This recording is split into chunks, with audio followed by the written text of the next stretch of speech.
We are pleased to invite today Dr. Marcy Driscoll. Dr. Driscoll is an emeritus professor and a dean emerita from the College of Education at Florida State University.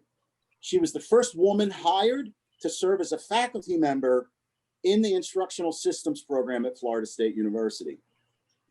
In addition, she was the first woman to be our program leader, the first woman to be chair of the Department of Educational Psychology, and the first woman to be the dean of the College of Education at Florida State.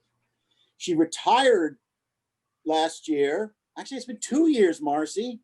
She retired 2 years ago after almost 40 years of service to Florida State and to the field of education. She's made significant contributions to the field of instructional systems and learning technologies by publishing over 25 refereed journals, 9 refereed books, 22 refereed book chapters. Her book, The Psychology of Learning for Instruction, is one of the most popular textbooks in our field. It has been translated into Korean, Turkish, and Chinese. She just completed the 4th edition of her book in collaboration with Dr. Kerry Berner. Dr. Driscoll's contributions have been recognized by many others. She's received awards for her teaching and for her research. One of her most recent awards was from the Florida Educational Research Association in recognition of her use of educational research in decision-making. It is my pleasure to introduce my friend and colleague, Dr. Marcy Driscoll. Thank you, Jim. This is really fun. I mean, it would be way more fun to be doing this in person, face to face, but still, it's great to see faces from old. And so I am delighted to be here. And one of the things that Jim didn't mention, but I will, is that we've decided, because we have so many folks on the call, that it would be better to hold questions until the end, and I will leave some time at the end.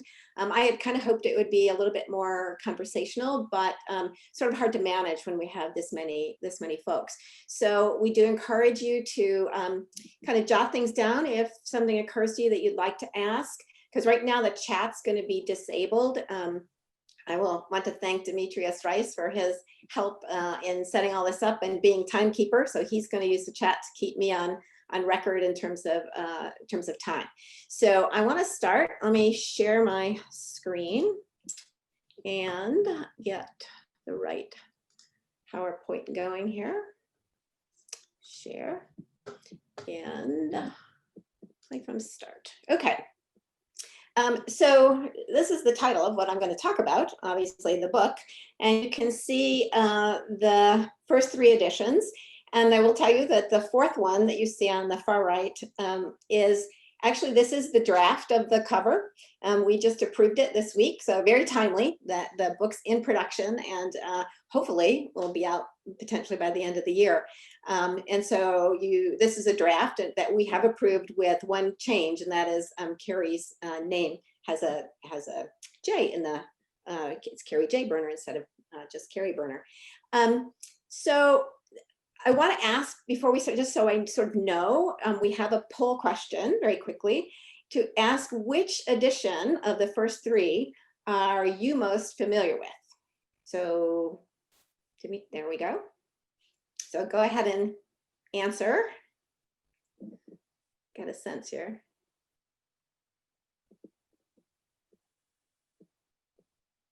Very cool. Has everybody answered? Not quite. I partly was interested to ask this question because I rather assumed, since the book is, the 3rd edition is old enough at this point that it hasn't been used in the program for a little while, that some of the current students might not be familiar with the book at all.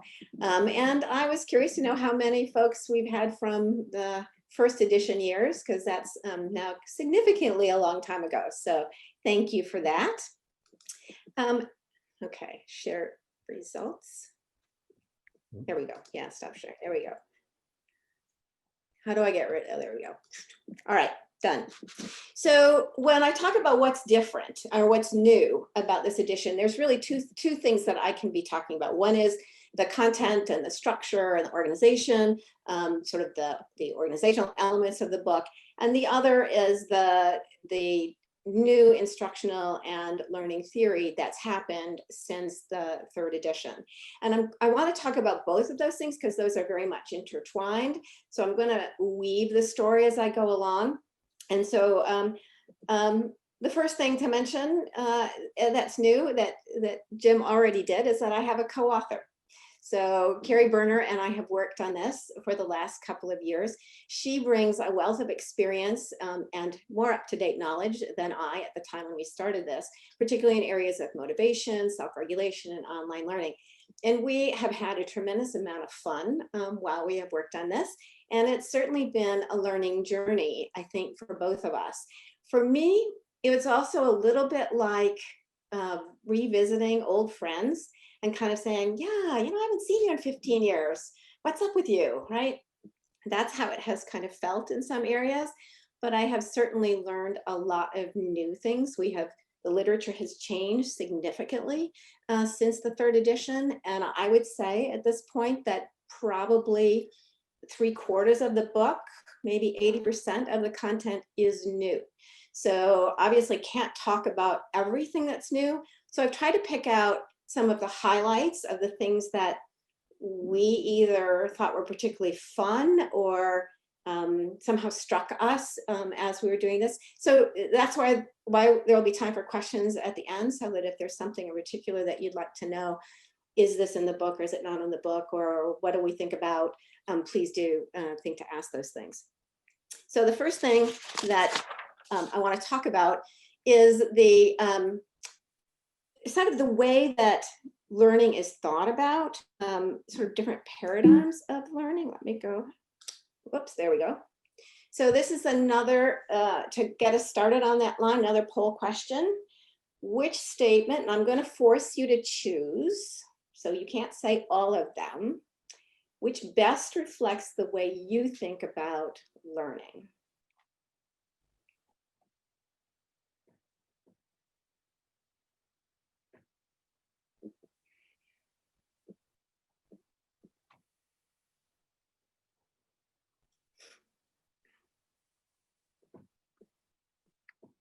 Interesting. I'm not really sure how I would have thought this would come out, but it is interesting to see. These three statements reflect different perspectives about learning.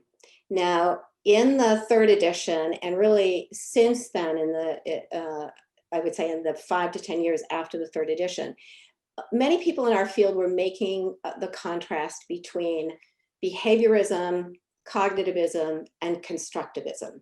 And yet, as Carrie and I have gotten into the literature since then, we think the better contrast is really reflected in these three statements, where the statement A, looks like pretty much everybody has voted, is consistent with behaviorism and cognitivism.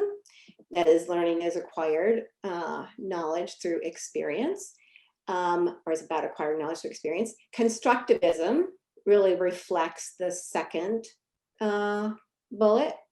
Learning is about building knowledge through exploration. And the third is really a third view, which is not reflected by either behaviorism, cognitivism, or constructivism.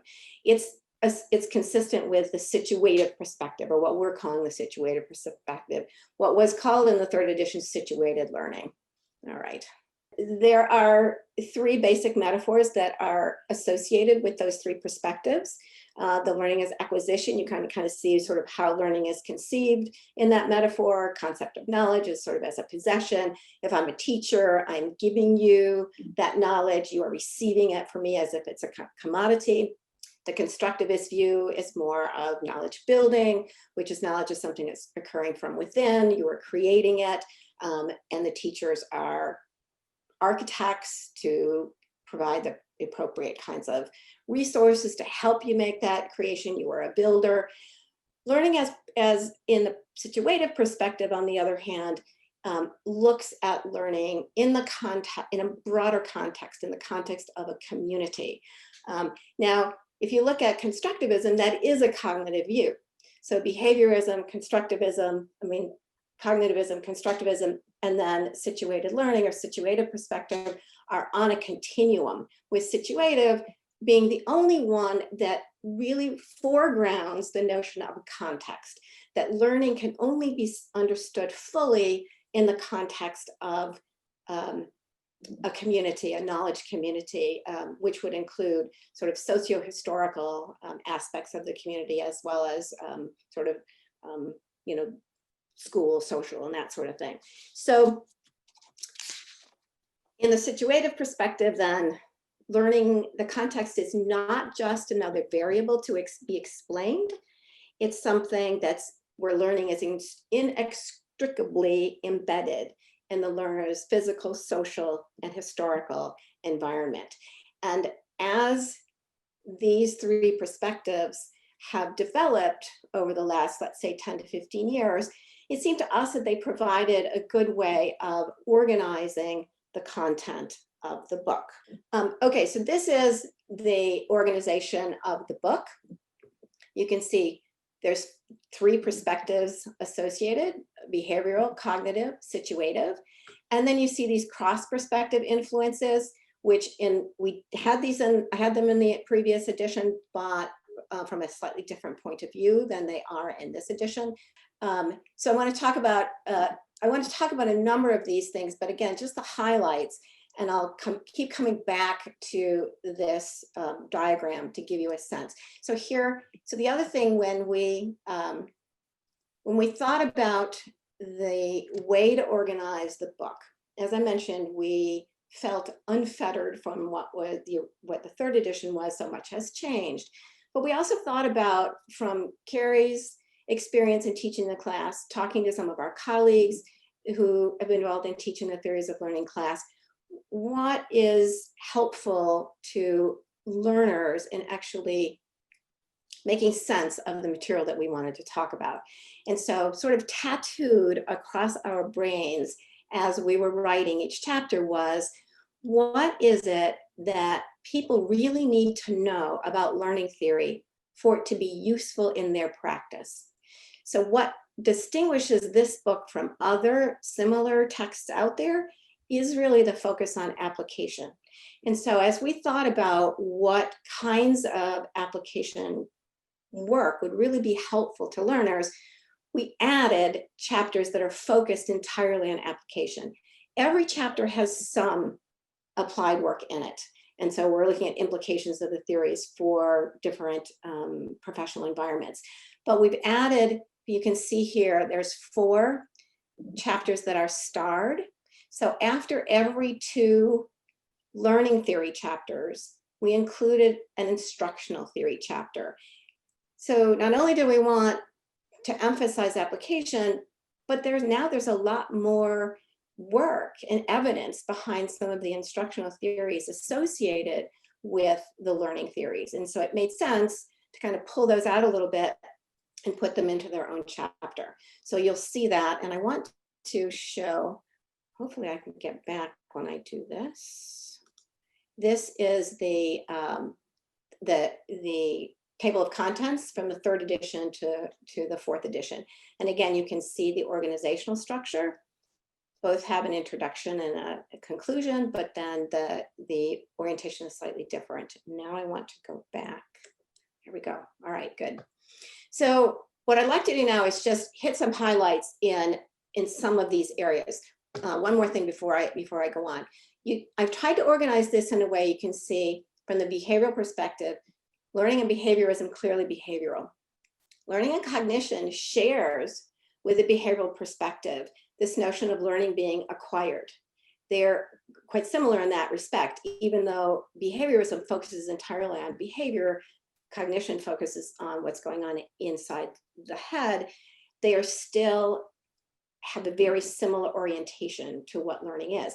And so down in behavioral and cognitive instruction, that's where we group those. And so you'll see Gagne, for example, his instructional theory started out very much as a behaviorally oriented model, but as information processing became more prominent in cognitive psychology, he incorporated that. And so in a sense, he lives between these two orientations. So the same thing is occurring over here. Learning and development, learning prior knowledge, all feed into theories related to constructivism. Okay, so what's new in behaviorism? Interestingly enough, I had thought going into this that this would be the least changed chapter, and in some respects it is. Behaviorism still is a very strong theory being used in applications related to behavior analysis, applied behavior analysis, performance improvement, and so on. But a guy named John Staden pioneered a new behaviorism called a theoretical behaviorism. And his focus was on the notion that we have to go beyond just prediction and control to understanding behavior. Now, understanding kind of sounds very cognitive, and it sort of is in a sense, because Staden does appeal to internal states. He just doesn't attempt to explain them. He doesn't attempt to define them. He just says, we need to be thinking in terms of behavior as being very dynamic, and that what's critical to behavior is behavioral and reinforcement histories. And they are very, very individual. So it puts much more focus, although there's already been a lot of focus on the individual and behaviors, it puts more focus on that in being able, for example, to explain why when, let's say, two learners have had the same set of behaviors reinforced, for example, that when you change the conditions, they suddenly behave differently. That's because no two people have exactly the same behavioral and reinforcement histories. So there's much more emphasis on that in Staden's work. The other thing he brings to theoretical behaviorism is this question of behavioral variation. The question of how do you get something, a behavior, to manifest for the very first time. Now, you may remember shaping, which was Skinner's answer to that question.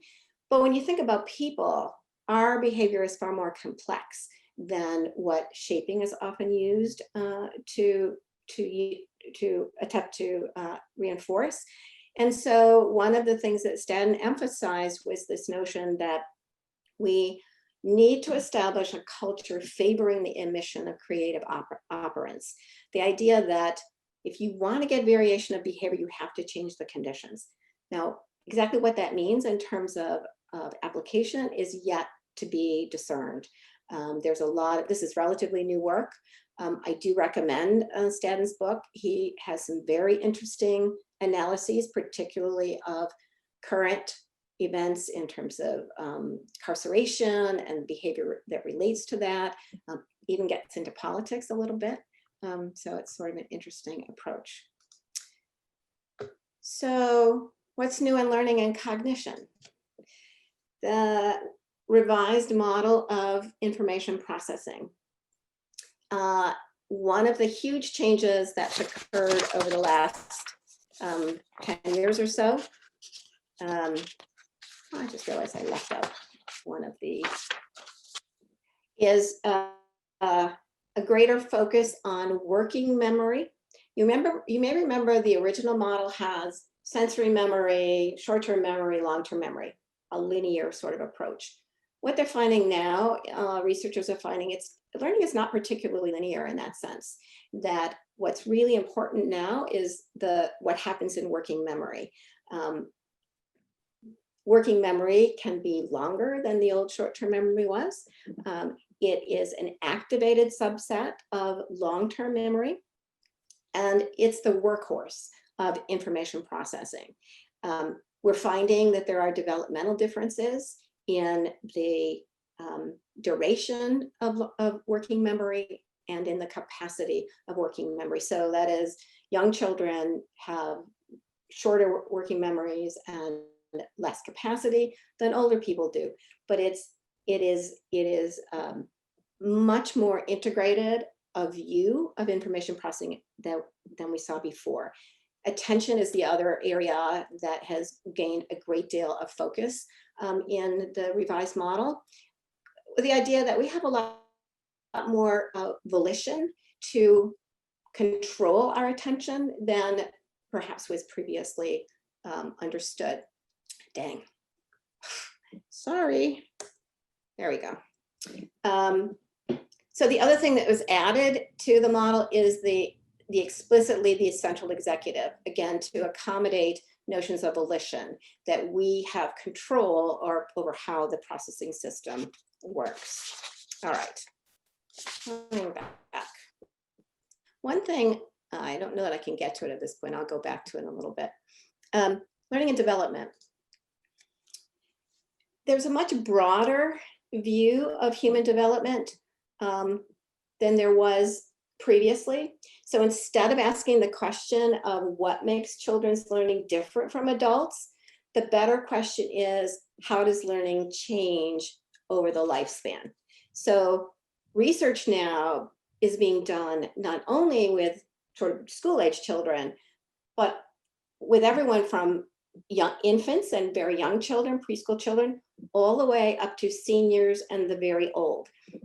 You may be aware at FSU, we even have an Institute for Successful Longevity, which does a lot of research into how do people as they age maintain their cognitive capacities and continue to learn in an effective and efficient way. So a lot of really interesting research going on here.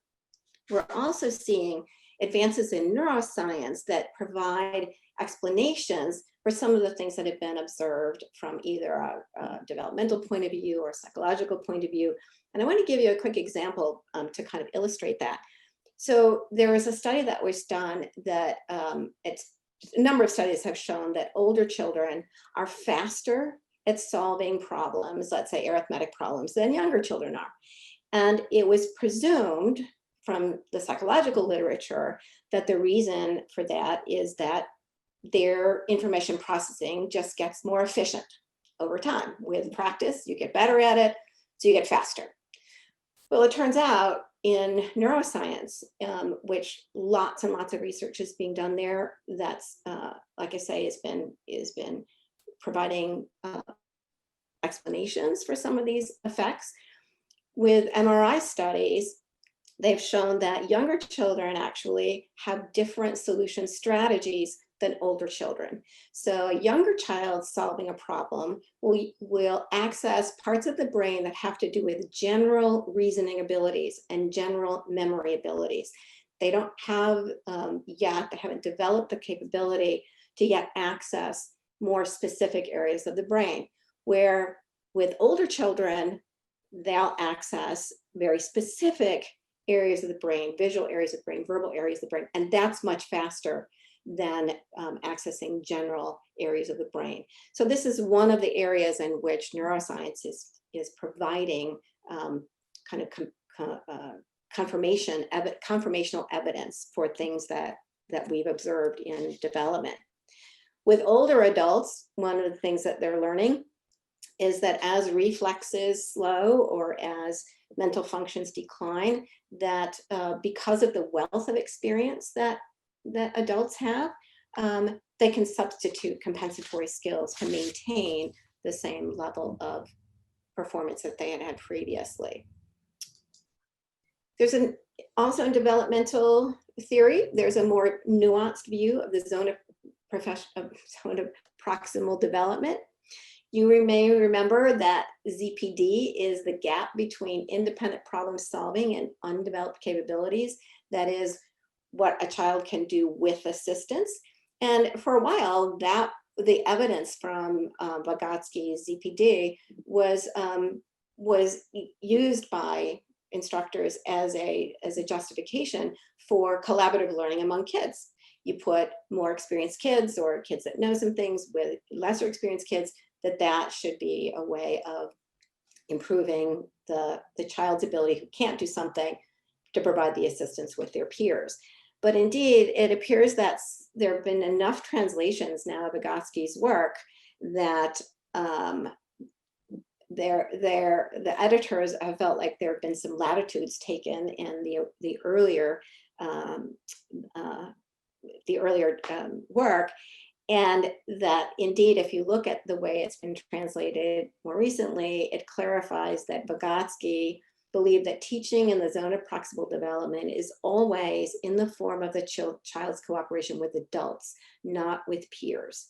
So that he believed children cannot facilitate their own development, and that the kind of interaction between the child and the adult is a very particular nature, that the adult forms a new meaning for the child imitates it, and eventually is able to generalize the meaning and to use it at a higher level of understanding. To me, this is more akin to Bruner's view of the notion of medium questions. That you want to ask questions of the child that take them somewhere in enhancing their understanding. But it's a different view than previously existed. I'm going to stop here for a second because I'm realizing I'm going to tell Demetrius that I can't see the chat function while I'm using the screen with the PowerPoint. So you may have to jump in and tell me about my time because I don't have any other means of keeping time while we're at this. Okay. I want to jump down from learning and development down for a moment to learning and neuroscience. Because, and you'll see why in a minute, because when I go back to learning and prior knowledge, there are some implications of neuroscience in that particular chapter. One of the things, before I go on, one of the things that we discovered throughout this journey is that many of the developments in neuroscience have insights for every other topic that's discussed in the book. There's much more evidence now, and much more that's neuroscientists are able to do that have implications for every other topic. So it seemed to me that there was a lot less siloing going on in the learning theory landscape than there used to be. There's more interdisciplinary work going on, and you'll begin to see that especially now. So some of the insights from educational neuroscience I wanted to chat briefly about. Educational neuroscience is a really burgeoning interdisciplinary field. So it's engaging people who are brain researchers, who are cognitive psychologists, who are learning scientists, who are educational psychologists, who are developmental psychologists, who are cultural psychologists, a whole lot of people that are looking at how brain, mind work together to create or affect learning. But one of the consequences of some of this work is that people really are fascinated with how the brain works, and they want to know how it works. And because of that, there's a lot of popular literature and popular media that has attempted to interpret neuroscience evidence for the popular press or for the general public, and they get it wrong a lot of times. And unfortunately, that leads then to what are now called neuromyths. So I included this table. This appears in the book. It aggregates data from two very recent studies, one that was done in 2017 and the other in 2019, looking at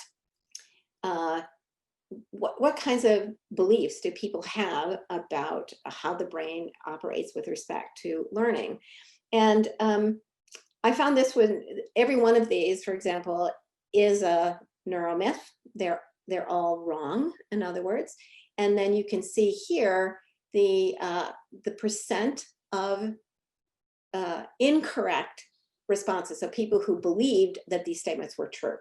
So, and the differences between general public, educators, now educators included community college instructors, K-12 instructors, pre-K instructors, anybody who identifies themselves as a teacher.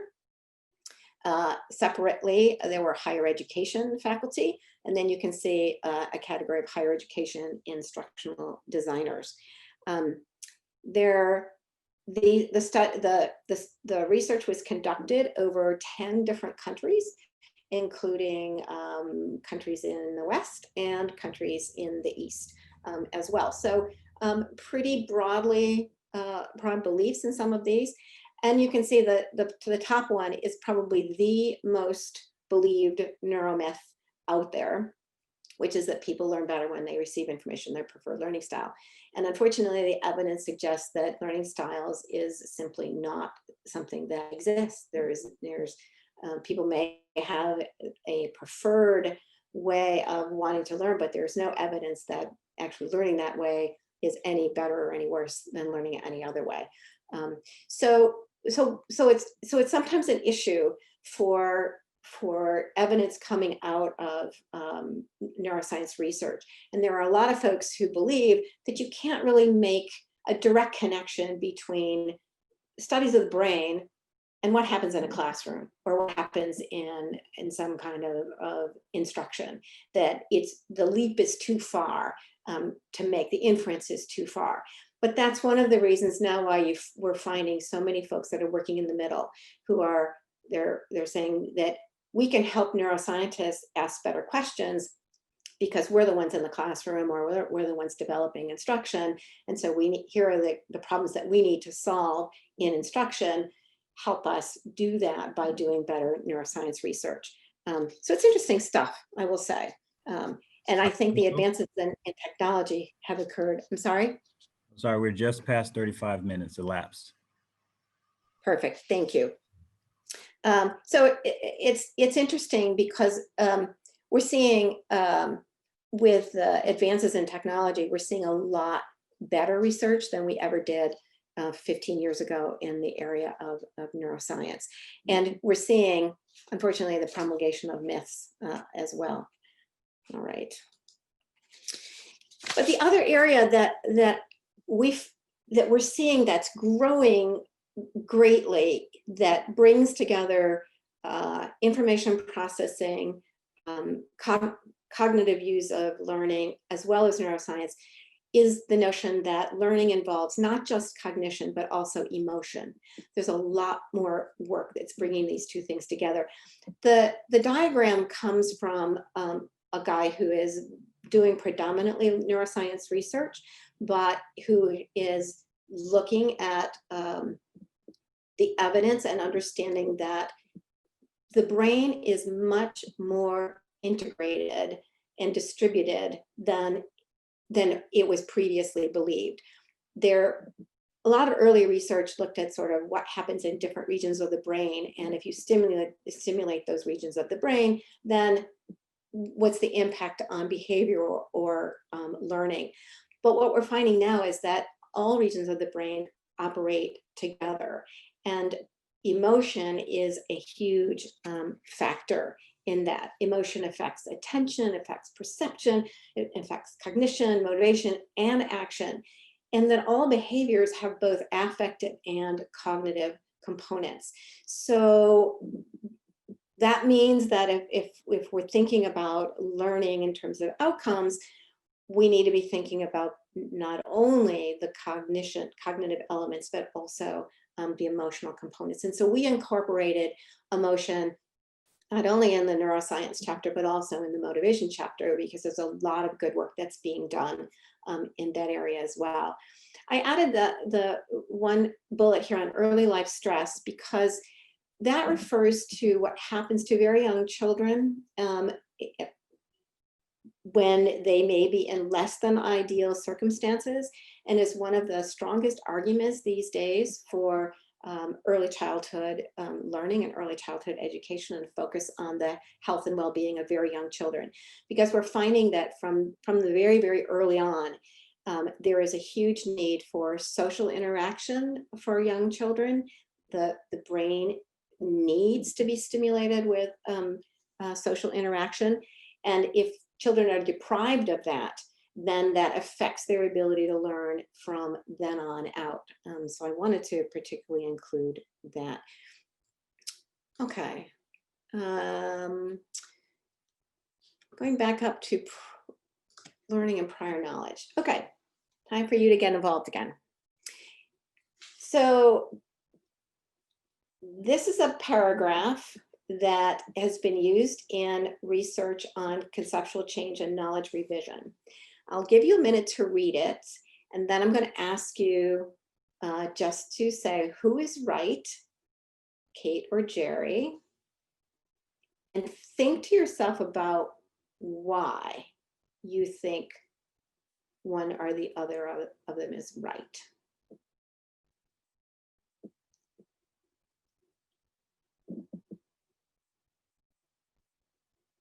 Okay, so Demetrius, you can put up the poll.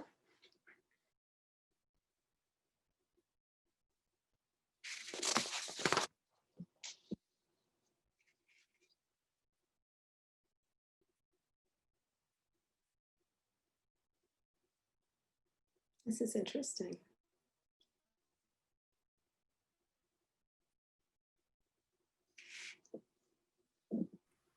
We're at 40 minutes elapsed, Dr. Driscoll. Okay, thank you.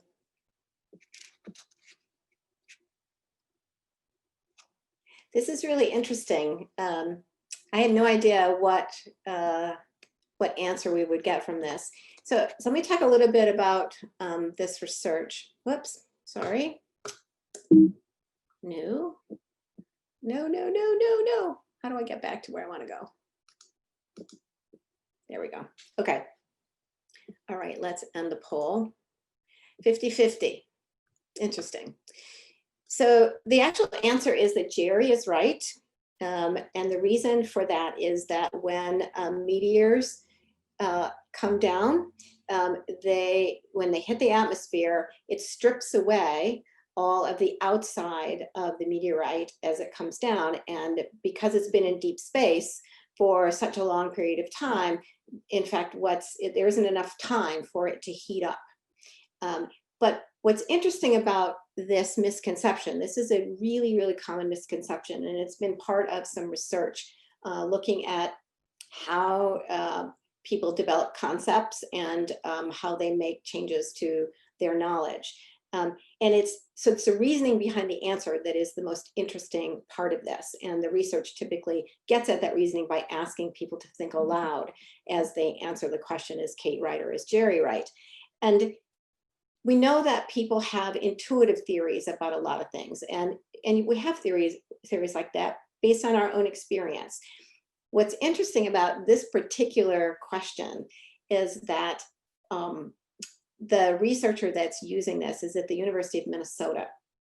And when she asks for reasoning, I asked her about this specifically, no one uses information about the space shuttle as in their reasoning for why Kate might be right, okay? So the researcher, theorist has been using this question, these kinds of questions, and talking about them as misconceptions.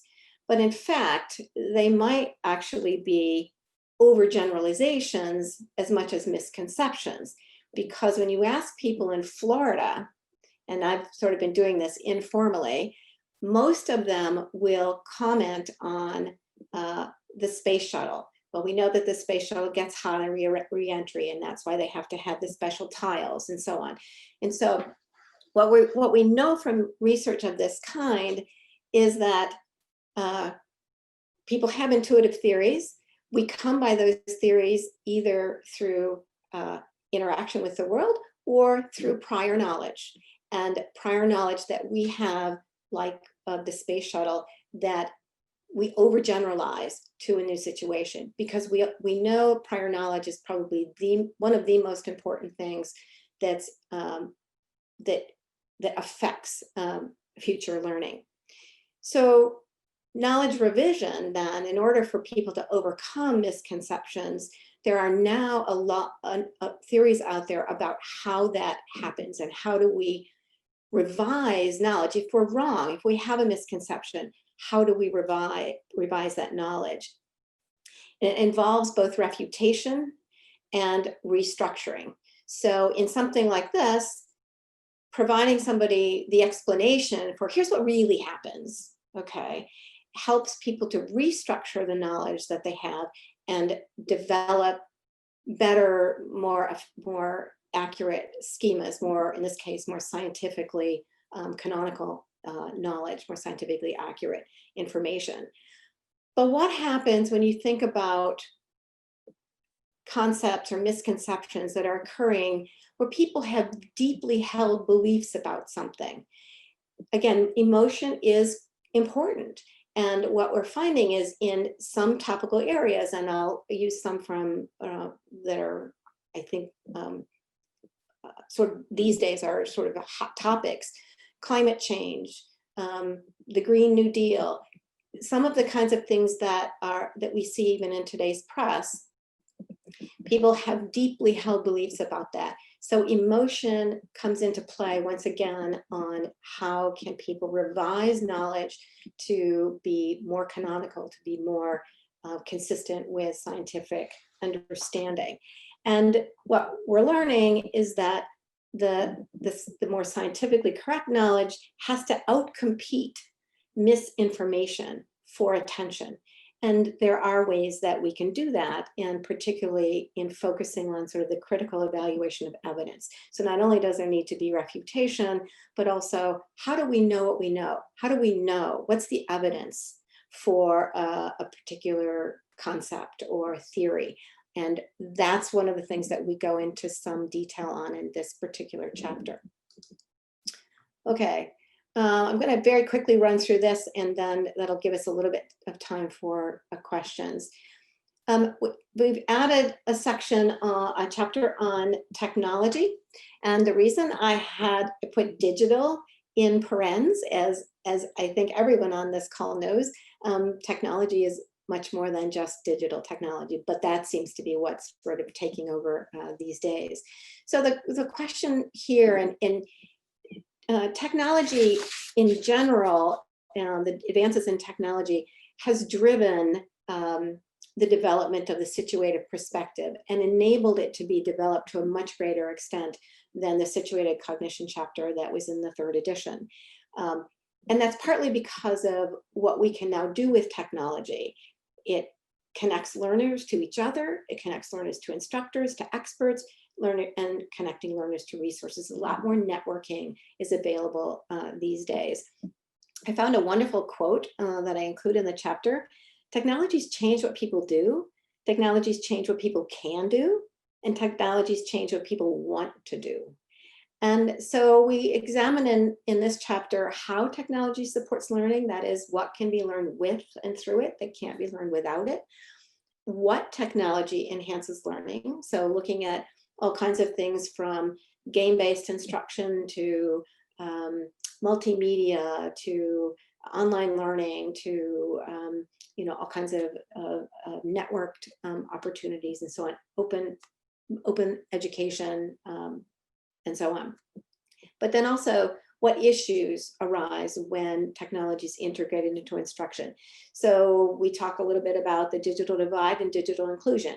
This is something that's become really prominent these days with the pandemic, because we have not just kids, although it's probably more predominant with kids than with college kids, but students that don't have the same access to online learning that other students have. And there's real issues about what happens if you can't even get students to the instruction. There's questions of accessibility and universal design and making sure that anyone with any sort of disabilities has access to instruction. There's the question of availability of evidence-based products. This comes into play when you have a lot of great work going on in universities.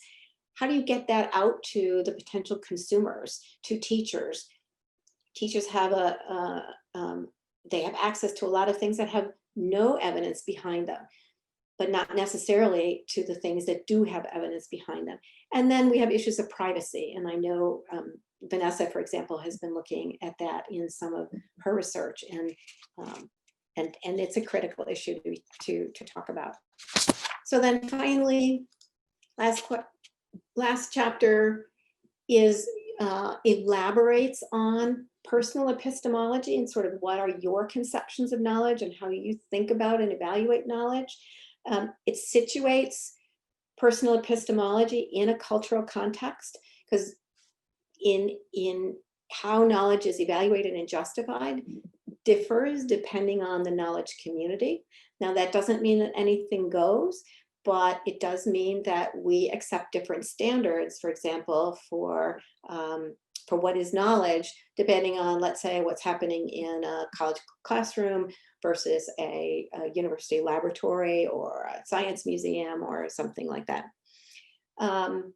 It turns out that people's beliefs about knowledge affects both how they learn and how they're likely to teach if they're teachers. And so we go into a framework for helping readers of the text be reflexive about their own learning and knowledge in the context of their professional practice. And that's the model that's included in there. There's one thing, I realized, let me see if I can find it. One slide I forgot to show you, and I want to be sure to do that. So just as in the previous editions, we've continued the practice of using opening chapter scenarios. But in this volume, Carrie and I were very, very deliberate in the way we wrote the scenarios. The book is used not only in our field, but it's also used in teacher education, not to as great an extent as in our field. It's used by other professional educators. I get inquiries regularly from medical educators, engineering educators, nursing educators, and so on. So other professional areas. So we wanted to be sure as we develop the chapters that we develop scenarios systematically across different professional practice areas. And so you can see, I mean, business is slightly favored over the others, but and these ones that are starred, that tells you that it's one scenario, but it's crossing two different practice areas. So there's one in constructivism that is across both pre-K and higher education. The one here in digital technology is across higher ed and business. In this case, it was a instructional designer. Like the scenario is about an instructional designer working with a nonprofit governmental agency. So that's sort of other, and that's this one. So, but it gives you a sense of that we were very, very deliberate in wanting to be sure that people had access to examples of what these theories look like in different professional practice settings, and to help again in the problem solving then that you do as professionals in determining, is this theory going to be helpful to me in developing instruction or working on a particular performance problem? Well, this helps to get to illustrate some of that. So now let me go to last question. There we go. Questions? I don't know how much time is left, Demetrius. We're just at about just past 50 minutes elapsed, about 53 minutes elapsed. Perfect. Great. Marcy, I have a question. Sure. I'm never reluctant. I actually have two, but I'll only ask one to begin with. Could you turn to the, first of all, I want to say fabulous presentation. It's such a pleasure to hear you present again, you know, and very interesting information, just delightful. Thanks so much. If you could go back to that table with the 3 columns, one of the very first tables that you presented to us. Yes. Okay. Maybe show that to everybody. Yeah. It's the one that has the behavioral, cognitive versus constructivist versus situated. Okay. Yeah. That would be the contrasting metaphors. Yeah. That one. Yeah. So I imagine you agree with me on this one, that, you know, most of us don't fall totally into one camp. Those of us, particularly in the area of instructional design, might have primarily a learning as acquisition view, but we certainly also can relate to and design instruction that fall into the other 2 camps as well. Could you just talk a little bit about that? I want to make sure that people recognize the fact that this isn't an either or. That's correct. Yes. And that's one of the points that we make right from the very beginning, is that I don't think either of us believe that there is one and only one right way of thinking about learning. But rather it's each sort of paradigm or each perspective illuminates certain things about learning, but not other things. And so it's interesting that some of the work that I've read recently kind of indicated that learning as acquisition is probably the predominant view and has been for years and years. But as we, with technology, for example, as we have become able to bring people together in communities of practice or communities of learning, it's enabled us to explore the learning as participation view or perspective to a much greater extent. And so, yeah, I don't think that any one of these is the one right way. I don't think there is a right way. And the other thing is, we're, as professionals, we're pragmatists. I mean, we've got a professional problem to solve. So we're going to use those things that seem to make the most sense for the problem that we're dealing with. But I guess what I see as the value of this is these are probably not even the only metaphors that or views that we could have, but they are the predominant ones. And it pays to sort of think through, as you face any sort of problem, do any of these perspectives provide me with the tools that I need, or tools that would help me to solve a professional instructional problem? And I hope that they do. And it may be that you kind of mix and match a little bit. And for some kinds of outcomes, the learning as participation is really kind of critical, and it helps as a way to put together the instructional strategies that would really help you reach certain kinds of learning goals. In other sorts of situations or learning goals, one of the other perspectives is going to be more useful. So yes, I would agree with you on that. Well, I have a second question, but I'll hold off until others get a chance to ask there. Okay. Marcy, Yes. you mentioned that the book was not as often adopted by teacher education programs, yet I see lots of application, particularly in today's environment. Are you, any reason why that is? Are they just looking for more of a surface text in the area? I'd be curious what your thoughts are. I would say there's a couple of reasons.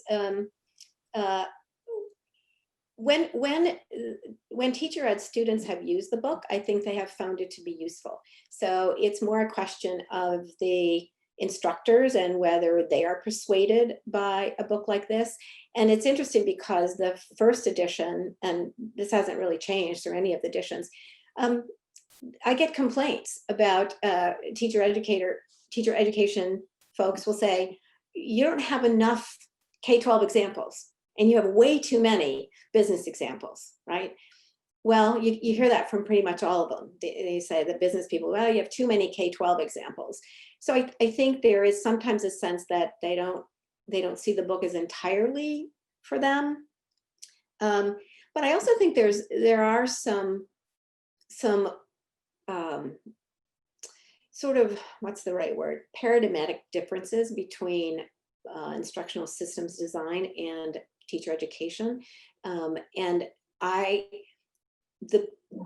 my sense of the book is it is more systems oriented, and that is not a perspective that you see much in teacher education. And so it's not always a comfortable view for them. You tend to see more focus on teaching, not on instruction in teacher ed. I guess maybe that's a good way to put it. So I mean, I'm curious to know from my colleagues whether they're seeing teacher ed students in the theories of learning class, because I didn't see that many when I was teaching the course. I mean, a few, but not a lot. So I don't know.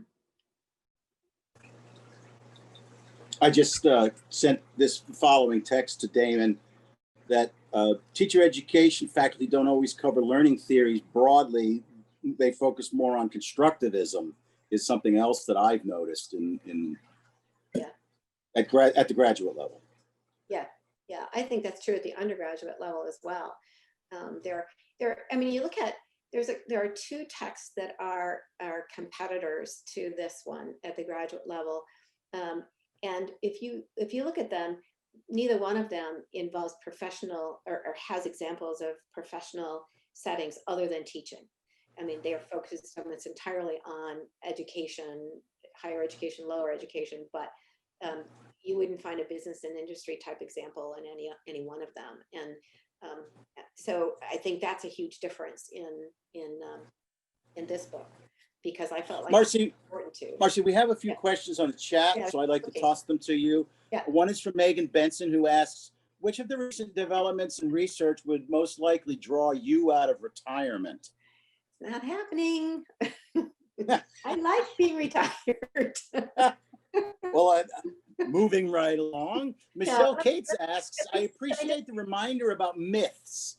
They are prevalent in the school system, particularly for new teachers. Yeah. In Palm Beach County, every new teacher has to do a project where they survey their students on their learning styles and then have to tailor an instructional unit to address individual learning styles. Can you offer a shaping of this misconception toward accepted learning theories? Again, I'll read the question at the end. I can you got it? I can see it. Yeah, I can see it. You know, and I don't know how to answer that really, except that it is the most prominent misconception out there, and you saw the numbers. And I think part of it, I think part of it is that it's very appealing, because we know that people are different, and we know that people learn differently. So it sort of just makes this intuitive sense that of course we have different learning styles. Of course we should be orienting our instruction towards different learning styles. But my sense is that this is falling more into a misconception that people they're emotional about. I don't think people look at it particularly rationally. So that would mean, if you look at some of the conceptual change literature related to emotional kinds of beliefs, it means that there needs to be a focus on what is the evidence. What is the evidence for learning styles? There isn't. That's the problem. And so, but there have been lots and lots and lots and lots of studies that have been done with learning styles, and they, in every case, basically the conclusion is there is no such thing. They just don't exist in the way that we're attempting to use them. So, but that's the only way that somebody's got to take that to whoever is promulgating. You know, in Palm Beach County, let's say, if every teacher has to do a project, where's that coming from? It's got to come from the administration. So somebody's got to get to the administration with, hey, look at the evidence. The evidence doesn't support this, and you should be using evidence-based practices in schools. But I was just taking a quick look at the some of the comments and questions. I didn't mean to blow off Megan and her question about my coming out of retirement. I just have other things I want to do. You know, it's one of those things where it's really been fun working on this. It's been almost 2 years getting this book done. I don't think I could have done it when I was working, and particularly when I was deaning. It was just too much else to do. And so to be able to have the luxury of thinking and reading and writing, oh my gosh, that was awesome. I loved it. I'm not ready to go back to a working environment, because I could do it on my own time and do other things at the same time. So no, my plans at this point are to continue writing, but I have interest in doing some creative fiction and nonfiction. So I'm beginning to go in that direction, and who knows? And for many of the current students certainly know this, but I fly radio control planes. And so I'm doing that, and I'm building planes and having a grand time. So, so yeah, so I'm not, I don't think anything could tempt me to come out of retirement. Let's see. A question about ZPD.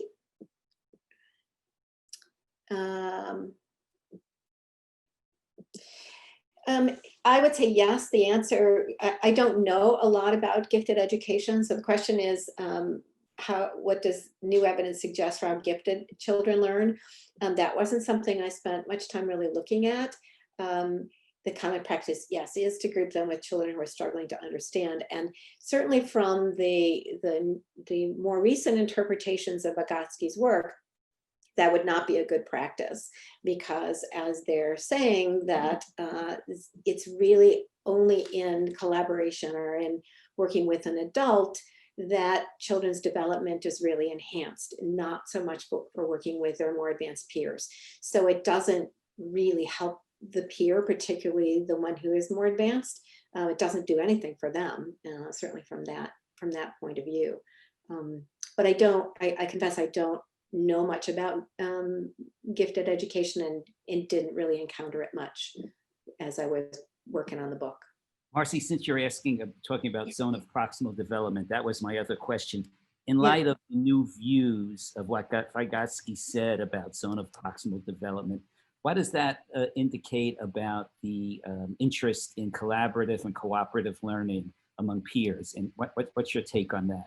Because a lot of that, I believe, or some of it was based upon Vygotsky's thinking. If Vygotsky's thinking was different than what people originally thought, how does that affect that?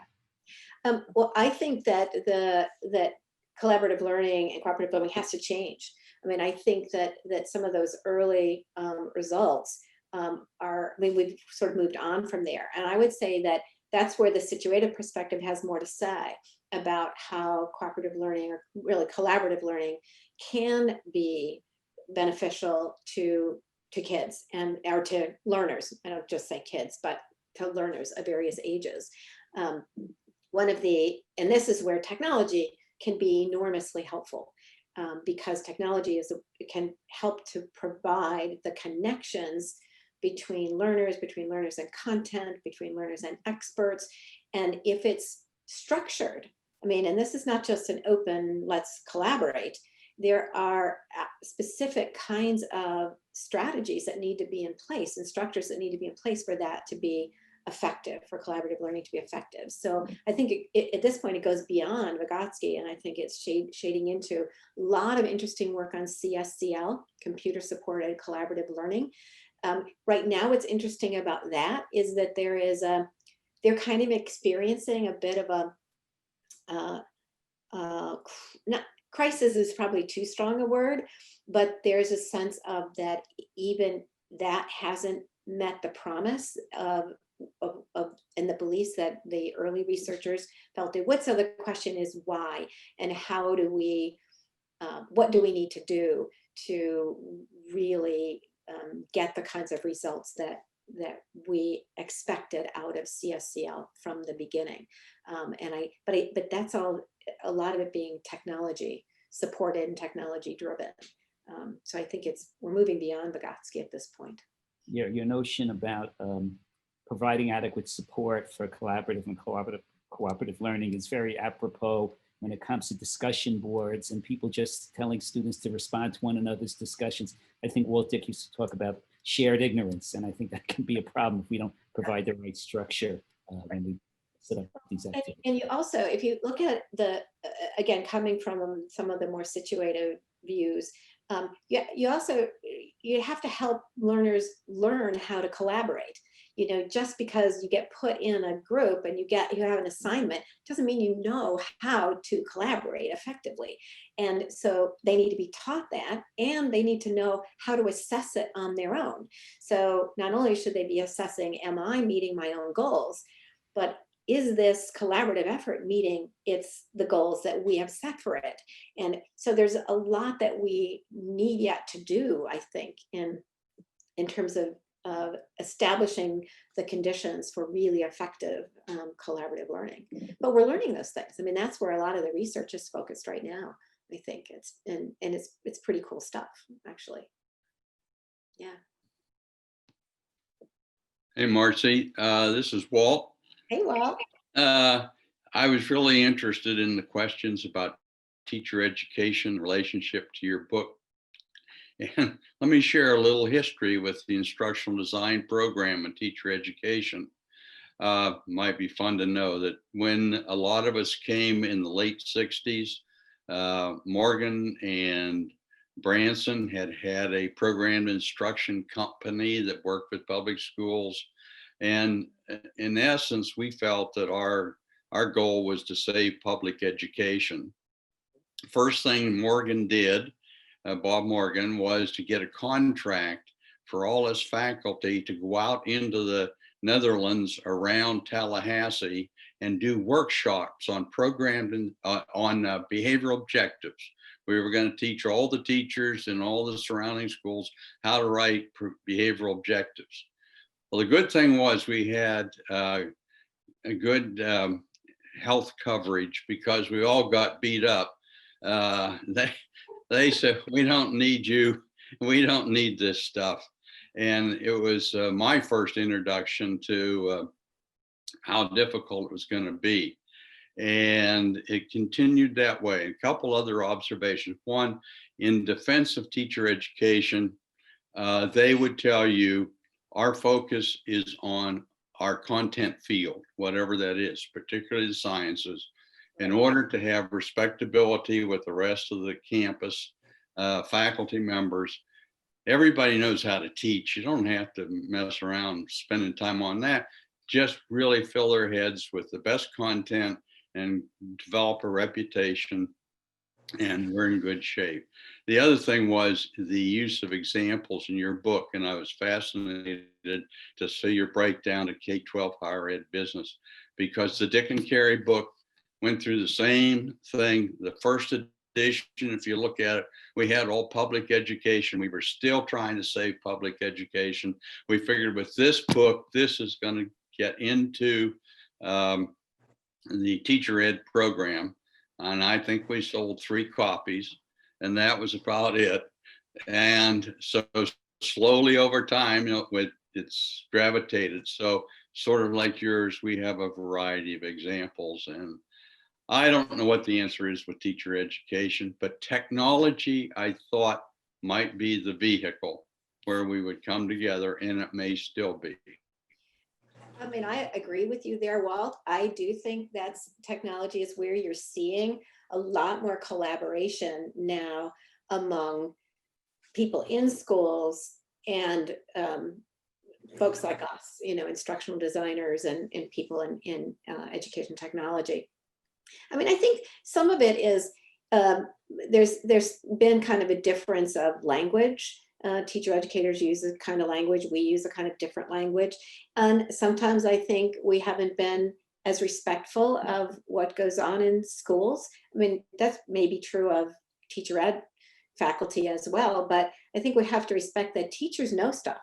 I mean, that's one of the things that a lot of the work on developmental theory now is basically everybody knows stuff. I mean, even the very youngest children, people, I mean, we know things, and we have to respect that prior knowledge and not sort of come in with the answers, because the culture is going to be different. And I think more collaborative efforts among instructional designers, teacher educators, and teachers as partners, as true partners in the enterprise.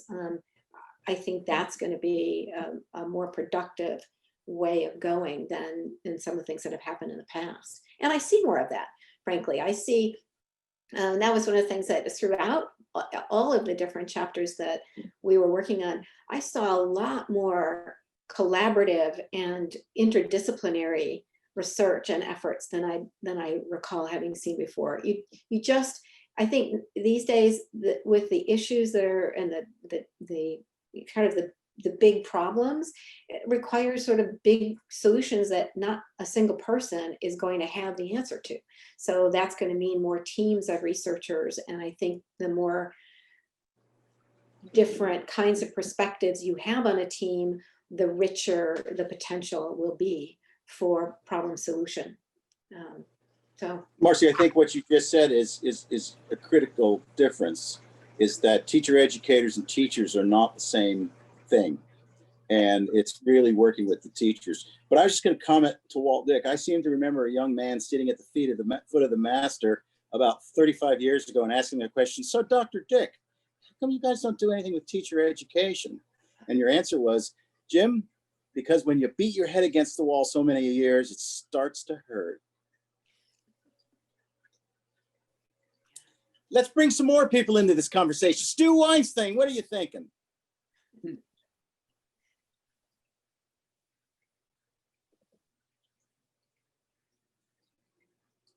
Turn your mic on, Stu. Well, let me put it this way. I'm teaching ISD at the University of Maryland in Baltimore, and what I put in the notes right there is that in the chat, I rarely had anybody that came from the K through 12 curricula, because what they were telling me is that they're dealing with scope and sequence. They have to pledge allegiance to the State Board of Education. So when you close the door in our field, you own the classroom. When you're there, state owns you. And so that seems to be a, kind of a big problem in terms of that. And of course, we've kind of evolved that. Now, the students now that I'm teaching, there are about 10 of them out of the 20 that are in the class that come from K through 12. And what they're doing is that now they're understanding that, and you're talking about adult educators versus teachers in K through 12. That I kind of drive home the fact that what we're doing is really not that remarkably different. It's just that we have our own standards. Now, of course, Dr. Driscoll remembers when we were developing we were talking about doing curriculum redesign, and we came with the idea of Piaget. And why? No, I'm only kidding. But one of the things is when I joined the program, almost everything were the authors of the books that we were using, and so we started talking about Merrill, etc. So I've had the opportunity of not only working with Dr. Gagne, but also with M. David Merrill in the first principles of instruction. So I think once you start getting into that people start realizing, when I talk to my students, they only think there's one ISD model. That's the only thing, they only know one, ADDIE. And I say, excuse me, do you know who the other theorists are? And they go, what do you mean? So one thing I want to congratulate is the fact that we are kind of talking about constructivists. We're talking about behaviorists, not just simply, the one group of folks. So those are my thoughts on it. And I've been kicking around here. Well, actually, as long as Dr. Driscoll as well. So congratulations on book. Both of it's really great. Well, again, thank you very much. And we will see you on November 20th at 1:30 p.m. Thank you all. Thank you so much. Wonderful session. Wonderful. Thank you, Marcy. Thank you, everyone.